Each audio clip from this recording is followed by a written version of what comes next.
Bueno, entonces ahora, antes de entrar a lo que es nuestro sistema jurídico en el tema de protección de animales, volvemos a retomar, y creo que es importante insistir en esto, que en la lógica de lo que es la deconstrucción de la dignidad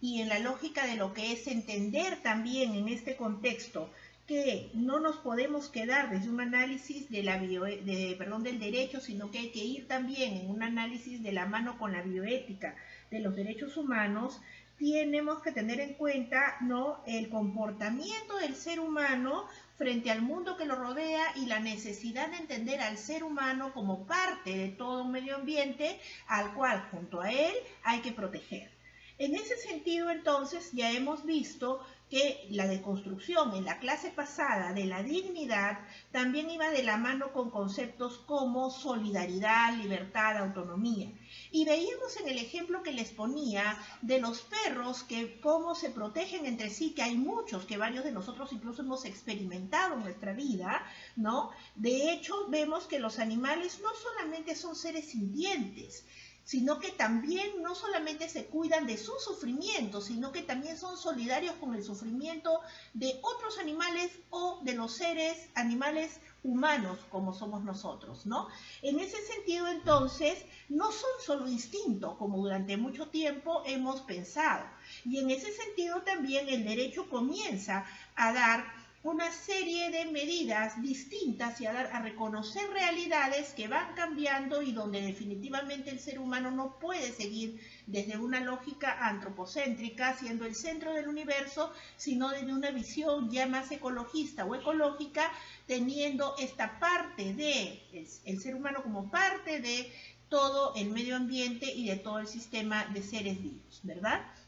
En ese punto, entonces, ahora lo que queremos es entrar a ver qué es lo que dicen las legislaciones. En relación a lo que es protección de animales, en otros países incluso ya se les está, animales no humanos, recordemos esa terminología, ya en otros países incluso se les está reconociendo en las propias constituciones de manera expresa, o inclusive, bueno, ni qué decir en lo que es la legislación de lo que es internacional, del derecho internacional, pero también a nivel de lo que es su carácter de sujeto de derecho. En varios países lo están haciendo a nivel de la propia normatividad escrita, como también a partir de lo que es jurisprudencia.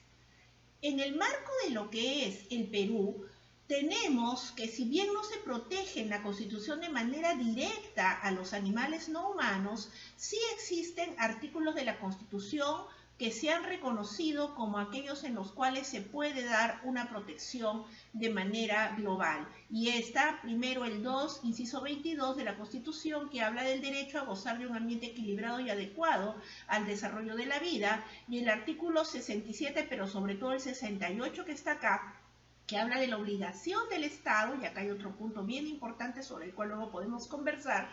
que hay un deber estatal de promover la conservación de la diversidad biológica y de las áreas naturales protegidas. Aquí nos interesa sobre todo la conservación de la diversidad biológica. Entonces lo vemos como una obligación de las personas y como una obligación o deber del Estado también.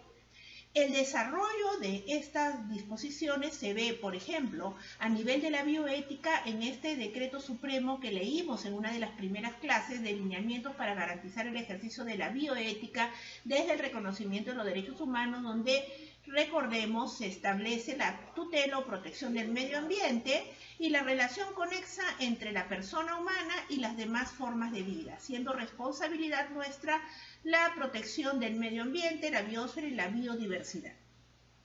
Pero además de esto tenemos ahora la ley 30407, que es del año 2016, Ley de Protección y Bienestar Animal. Anteriormente había otra ley, pero esta es mucho más protectora de lo que son, ¿no?, la vida y la salud de los animales, y desde su inicio la ley establece que obviamente el principio tiene que ser, para interpretar toda la ley y toda la normatividad en la materia, el de la protección y el bienestar animal. Establece el deber del Estado, que hablábamos, de establecer las condiciones necesarias para protegerlos. Habla también de lo que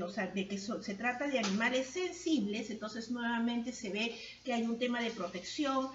a evitar un sufrimiento para garantizar la vida, la salud de los animales y también obviamente la salud pública nuestra, ¿no? Es interesante ver que hay un principio, que es el principio precautorio en el 1.5 de la ley, que establece lo siguiente: las medidas que tienen que ver con protección y evitar cualquier tipo de daño o sufrimiento cruel, dice, deben adecuarse estas medidas a los cambios en el conocimiento científico que se vayan produciendo con posterioridad a su adopción. Creo que esto es importante porque tiene mucho que ver con los avances que estamos viendo que se vienen y se van a seguir dando en relación a los temas bioéticos, a los seres humanos y a los seres no humanos. El artículo 14 establece que los animales deben ser entendidos como o reconocidos como animales en condición de seres sensibles, ¿no? Y que obviamente esto implica una especial protección.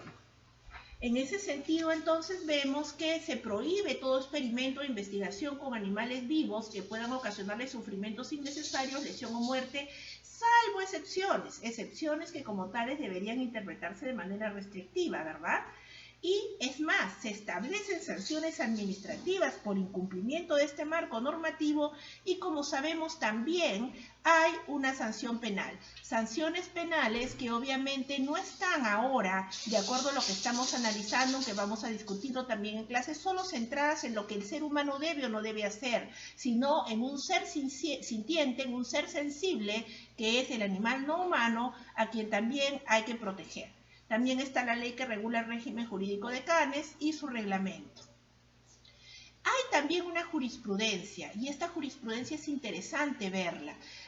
Han habido 3 sentencias sobre todo, han habido algunas otras más, pero que tienen que ver con procesos de inconstitucionalidad en relación al tema de las peleas de gallos, peleas de toros, corridas de toros. Y aquí ustedes van a ver que yo les he puesto algunas de las, digamos, de la última sentencia, sobre todo, que además es pan caliente, porque acaba de salir ahora en el mes de marzo, donde se establecen cuáles han sido los criterios del proyecto de ponencia para declarar la inconstitucionalidad de una disposición de esta ley, pero no la voy a tratar acá, la vamos a tratar en clase, y que al final no se logra reunir la cantidad de votos para declarar infundada la demanda. Y hay 2 votos que les pido también, que sobre los cuales hay que conversar y que ustedes ya deben haber leído, que son los de Marianela Ledesma y Eloy Espinosa Saldaña, donde se ven una serie de criterios que tienen un trabajo sin duda sobre lo que viene a ser condición o no condición de sujeto de derecho de los animales no humanos.